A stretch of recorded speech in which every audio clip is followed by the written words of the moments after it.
passage, Joshua 6, 8 through 14. It says, when Joshua spoke to the people and the 7 priests carried the 7 trumpets before the Lord went forward, blowing their trumpets, and the ark of the Lord's covenant followed them.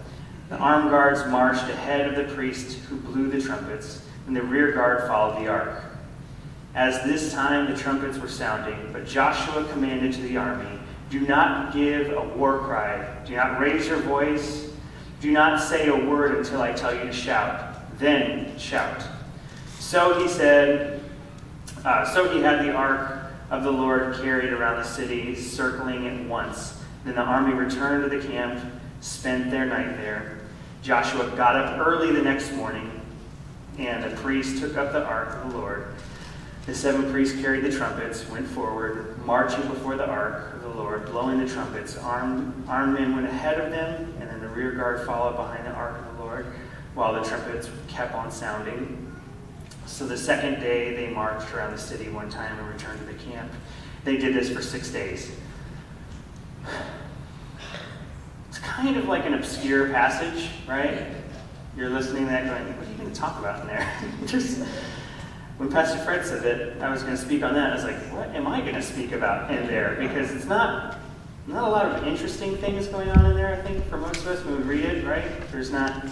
You don't see anything that you're like, oh, wow, God is good. They walked around the city and talked about the rear guard. I don't know what that is. So God is doing something interesting here. And just to remind you, if you go back to chapter 5 at the end, it says that in verse 12 of chapter 5, it's not going to be up there, but I'm just going to let you guys know. It says, no manna appeared that day, and it was never seen again. So what happens is the Israelites have been walking through the desert, and God has been providing for them. Even though they were disobedient to him, God gave them water, he gave them food from heaven. And on the day that they are done wandering, God kind of gives them that ultimatum where he's like, that was the past, here's the manna, it's gone now. If you want to survive, you got to cross the river, and you got to go and you have to take the land that I've already given to you. There's no exit plan for them. If they go back into the desert, they will die. There's nothing out there. And if they don't go forward, they're not going to be able to survive just standing there. Now, what's interesting about this is that they're not going to eat of anything that they've harvested or planted or done anything to. God has already ahead of time planned all this out. And what happens is they cross the Jordan, they see Jericho, they go camp elsewhere, and I think Pastor Fred and I were talking about this. It's interesting. Where they crossed is similar to where Jewish believers believe that Jesus was also baptized. The Jordan River in this specific spot is very significant. It's where they entered into the Promised Land. And then thousands of years later, Jesus is baptized somewhere in the vicinity of that area. And the promise is fulfilled. And so that's the history. When you look at Jericho, the city of Jericho was interesting because we always hear the walls of Jericho. How many grew up in church and saw like the felt board or the chalkboard, and they were like, here's the walls of Jericho, and they're like gargantuan, like, oh wow, it's impossible. So let me explain just real quick to you guys what it looked like. So there's 2 rings. There's the inner ring, and then there's the outer ring. And the outer ring where the ramparts are like where prostitutes and because Rahab, we're going to learn that in the story, we already have, but the prostitutes, like the people who would serve others, the foods, the markets, things like that were on the outside. On the inside were the upper echelon. That's where like nicer housing was. Like everybody lived on the inside. Why? Because if the outer walls were penetrated by an army, then they could go into the inner walls. And so, but they had this system where every year they would harvest, and they'd set aside enough food for everyone to eat for at least a year, and then they'd pack it down, and they'd get on top of that. So they would have usually around 3 to 4 years worth of food stored up in Jericho for everyone. They had their own well sources, so they can't be cut off from water. If you're thinking like strategy-wise for an army, like they're here to conquer this land, and it's impenetrable. The first walls were 12 feet high from the ground, and they were built on a hill, and the foundation was 6 feet wide. So the first 4 feet were 6 feet wide, and then the walls went up out of the ground. And then past that, you would go up another hill where the ramparts, where everything was built on a slope. And then there was a 20-foot wide foundation, and the walls would go up 12 feet from where the prior walls hit. So altogether, you have about 30 feet of walls, and you're looking at it, when you see it from afar, you're like, 30-foot walls, are you kidding me? And then you get closer and you notice that there's actually 2 walls. And this city was, you could not conquer it, and people had tried. And what usually ended up happening from what I had read was that people would come and they would attack the walls, and they couldn't get past the walls, and so they'd just try and wait them out, and they'd surround the city, because there's only half mile around, and so it's not that big of a city, but you couldn't wait them out. Because there was nobody out there harvesting the fields, and you didn't harvest anything, and they'd wreck the fields when they'd leave to go inside. And so then they'd leave. After like 6 months of sitting outside the walls, like screaming and throwing rocks at it, they're like, oh, forget this, whatever. Well, I'm out of here. It's not worth it. So it is impossible to get in. Now, what we just read from Joshua is that there's these priests that are going to go ahead, they're going to have trumpets, or shofars, or like ram's horns, and they could be small, they could be large, depending on kind of what celebration that they're going to do. And then they had the Ark of the Covenant, which is the presence of God with them. Now, we have the Spirit inside of us, so we don't understand the Ark of the Covenant, but it's God with them, and they carry him around, and it's very sacred. If you touched it, you die. I don't understand it, but that's what would happen. That's how holy it was. It'd be like, boop, gone. Hi, God. What the heck, dude?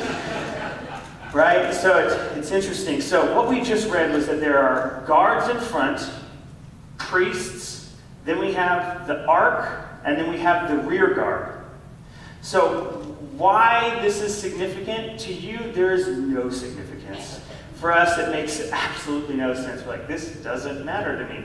But for them, this is super, super interesting because, so let's get to our first part. God gives us reminders of what he has done in the midst of what he's doing. God gives us reminders of what he has done in the midst of what he's currently doing. Now, in Exodus, when the Israelites are leaving Egypt, what happens is there is a front guard and there is a rear guard, and it wasn't an army; it was God. And he was moving in a cloud ahead of them, and the presence of God was like in this cloud. So I don't know how this looked.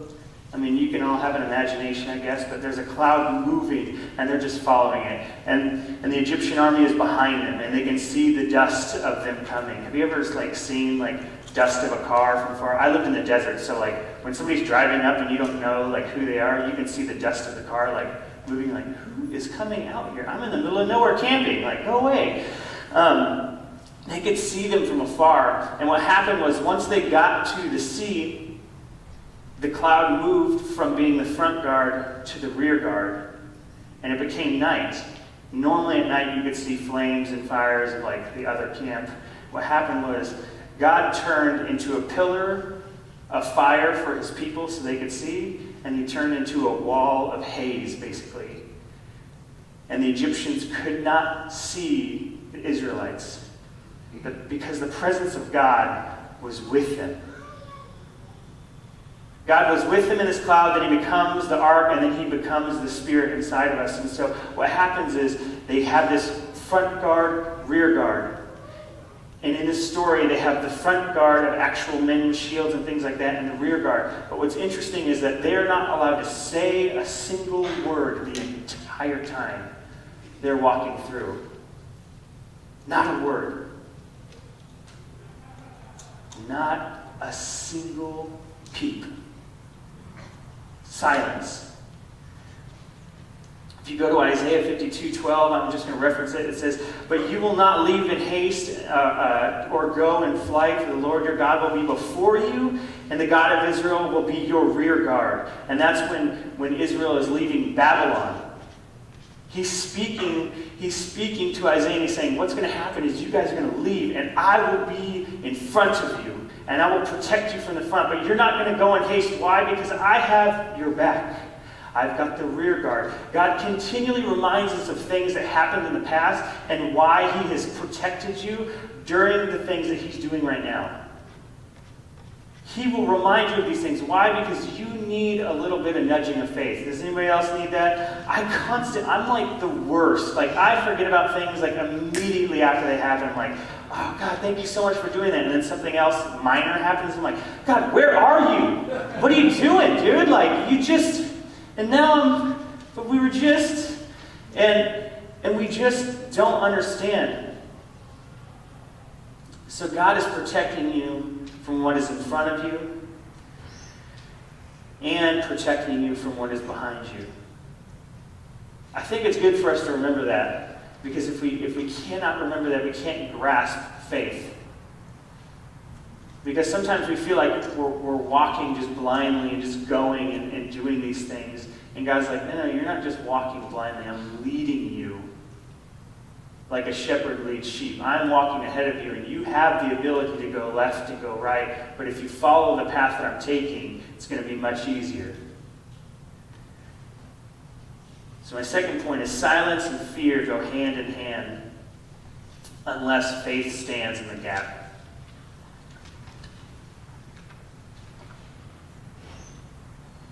Silence can produce one of two things, and I know this from my own experience, and I'm sure most of you guys know this, but we can either give in to fear and silence and be overwhelmed by the thoughts. How many of you have ever sat or laid in bed and like woken up at like 3 a.m.? Because for some reason 3 a.m. is like the worst time in the world. Like when you wake up at 3, you're like, my life is awful. Like, I don't have enough money to pay my bills. Like, my kids are insane. Like, everything that goes wrong in your head starts at 3 a.m., right? But then you can't go back to sleep. And you start getting like this anxiety. We're like, oh man, but what about next month? Like, next month's going to be worse. And the kids are going to get worse. They're awful. And you're like, no, like, I'm going to be single forever.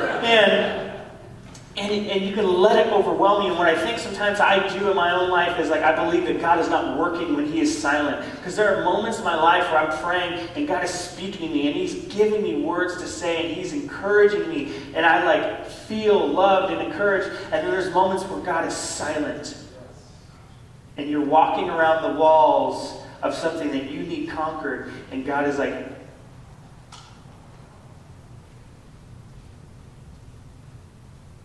not saying anything. Shh, quiet. I'm doing the work right now. Just wait. And I think we can allow fear to overwhelm us. We're like, God, are you really here?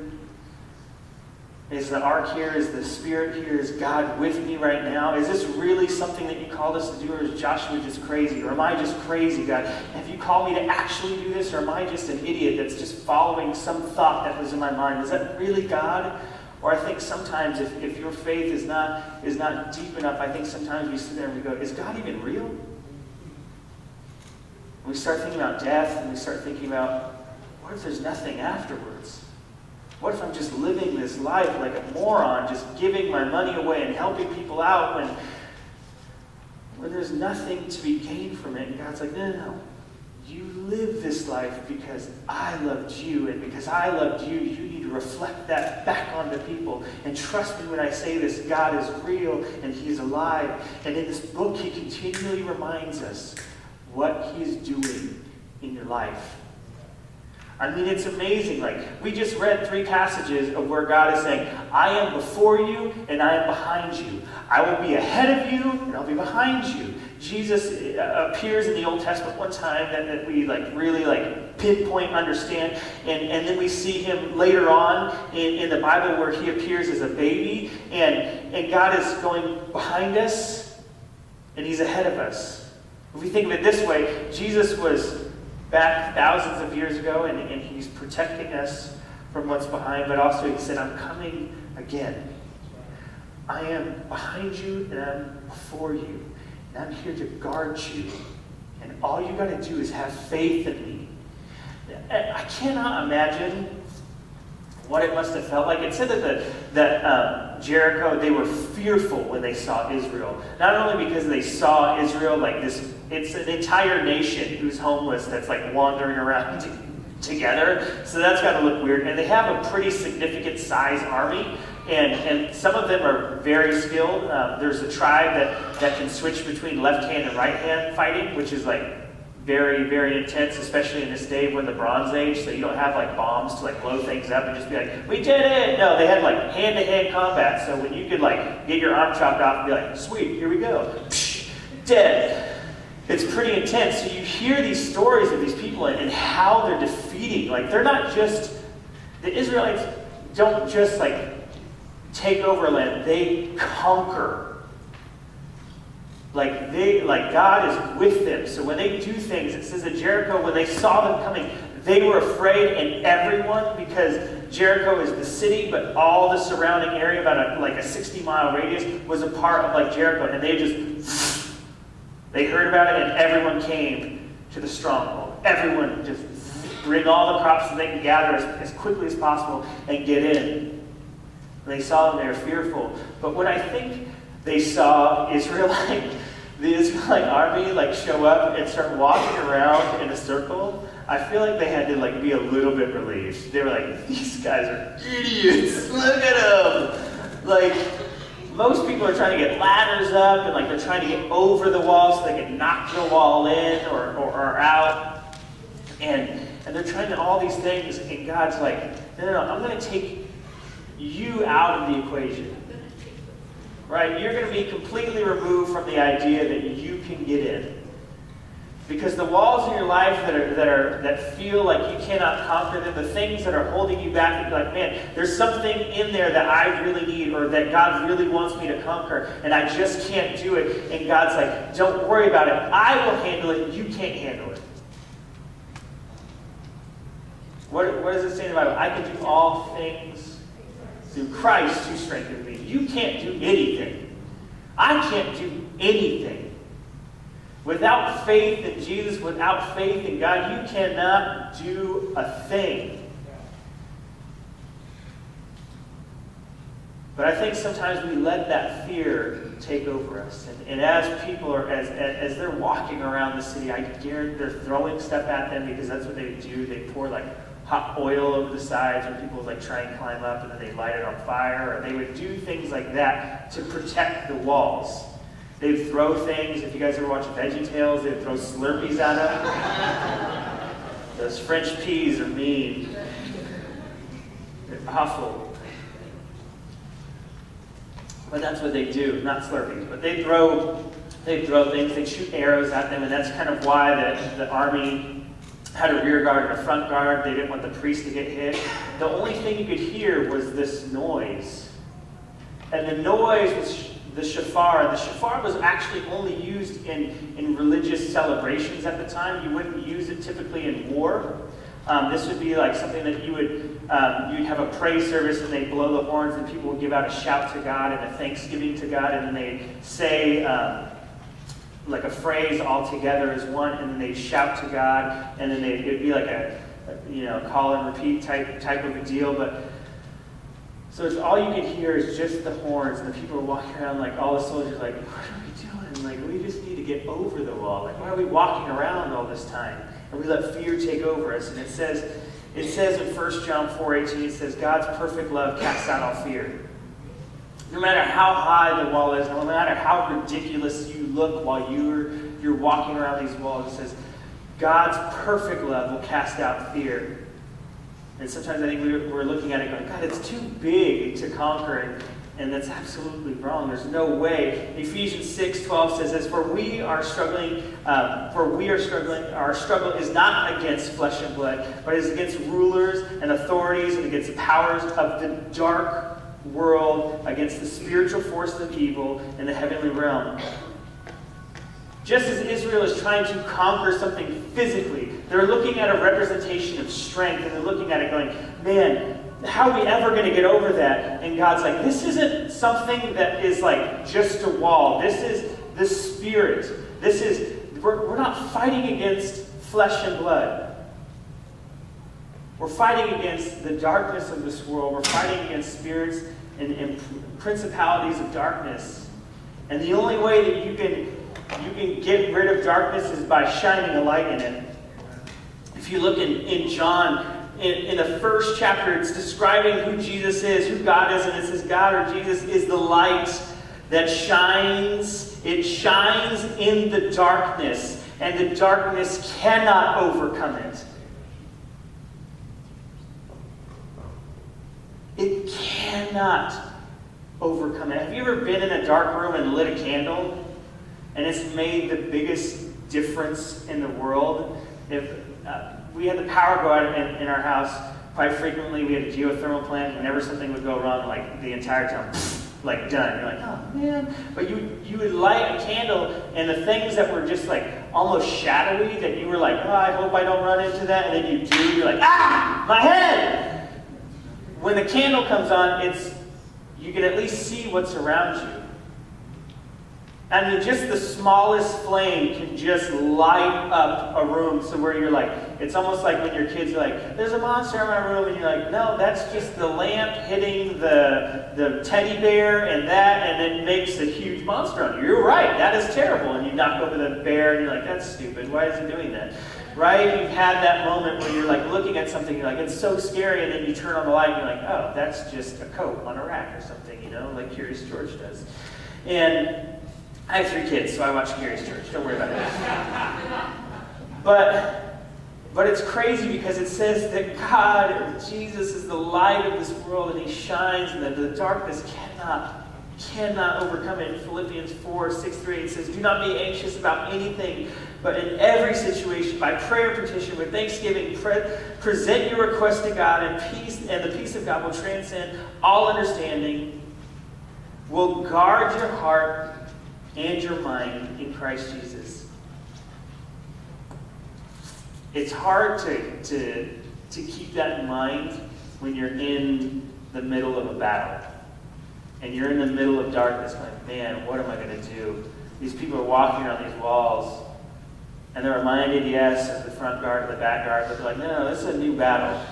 That was a sea that God could separate, but this is something man-made. This is something that is here. And God's like, no, it's no different. There's nothing different in the story. It's all the same because I am the King above all kings. I am the creator of everything. If I say move, the mountains will move. It's never too difficult for God. There's nothing too big. And I think sometimes we look at this and we say, how do you really know that, or how do you actually believe that? Because I think what we really have to understand is that when Jesus enters into this equation for you and I, and He leaves us the Spirit when He leaves, and He says that He's coming again, what that means is that God punched through all of the sin and all the darkness and all the evil that is inside of you, and He reached through time, and He reached through space that we understand, and He put Jesus there, and He said, He will be your deliverer. And then He came back out and said, not only that, but you are coming to me in the end. You have a hope. You have life. You have things. And when that happened, when Jesus died on the cross and rose the 3rd day, He said, sin and death have no control over you. Death, what is death to you? What is it to you? If you believe in me, then you're going to live forever. So why are you worrying about the here and now? Worry about those around you who need you to be the reflection of Jesus in your own life. Go and do that. Why are you fearful of the walls? The walls are just walls. Spoiler alert, the walls come down. They do. That's next week. Sorry, Pastor Fred. Stole his thunder. You could read ahead, it's okay. We allow that in church. The last thing that I want to point out from this passage, and I think it is the most significant thing, it's my 3rd point. It says obedience is a game changer. Do what God asks. Praise Him for what He will do, and watch the walls come down. I think what's amazing about this is that the command that comes from God and is given to Joshua is so outrageous. It's so absolutely ridiculous. Walk around the city. Don't say a word. Bring some priests with you. For what reason? Celebrate God. but don't say a word. And in the end, on the seventh day, once you walk around that seventh time and they blow that horn, give the rejoicing of what God has given to you already. Because what does the angel say to Joshua before he says, that city's already yours. There's nothing they can't take it from you. It already belongs to you. And this whole land, and as far as you can see, this is yours. Why? Because I've given it to you. So don't sweat about it. Don't worry at night. Just do what I ask you to do. And it's amazing to watch Israel's obedience because they do what God asks without grumbling, which is, if you've read before this, is very hard for them. And if you've ever lived a life apparently like me, that's very hard not to whine and complain about things that don't make sense to me at the moment. But why would you want me to do that? Why should I give my money away to other people who are in need? I could use the money, right? You're like, this doesn't make sense to me. Why do I need to help out those people? Why do I need to live a life that is so opposed to what we believe here, especially in America, of giving out and being able to love on people who don't love us back? What do I get out of that? God's like, you get what you've already received. You've already received the love, so why wouldn't you give it back? Regardless of how they love you or how they care about you or what they're going to do for you. It's not about what they can do for you. It's about what you can do for God while you're here on this earth. So they do what God asks. Then they praise Him, right? We haven't seen that. They'll praise Him eventually. Next week, they praise Him about what He's going to do. And the walls come down. And I think when I was reading this and I was writing it out and I was finishing up this message, I was praying to God. I'm like, God, who are you going to speak to in this? Because it's already speaking to me. I looked at it the first time and it was one of those verses or passages where you just kind of that part can just cut out. You can just be like, okay, they obeyed God. Let's get to the part where the walls come down and they're just in there with swords and knives and yeah, let's take it off. And that's the cool part. But when I really started reading it and studying it and learning about it, I was like, man, there is some deep, rich, powerful things in here. Because this is so opposed to what we know and what we're taught growing up. It's all about me. How can you do better? How can I excel? How can I get to the next level of this? How can I get more followers on Snapchat or on Instagram? How can I do all these things to build myself up? How can I get more money? How can I get to this status so that when I look back at my high school graduation, I go, dang, you guys suck. Look at me. I'm the CEO. I got stacks. Look at my car. You can look back and see, I told you, I proved you wrong. God's like, I could care less. God's like, I don't care what kind of car you drive. I don't care what kind of shoes you have. I don't care what job you have. That doesn't matter to me. Are you serving me? Are you obeying me? Are you doing what I asked you to do? And if not, you're not going to be happy. Why? Because if you don't understand what true love is, then you can't experience true love in life.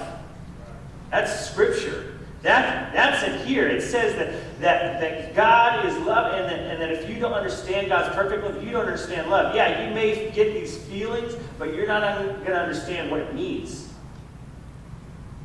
Only true love can come from an experience of God. And so when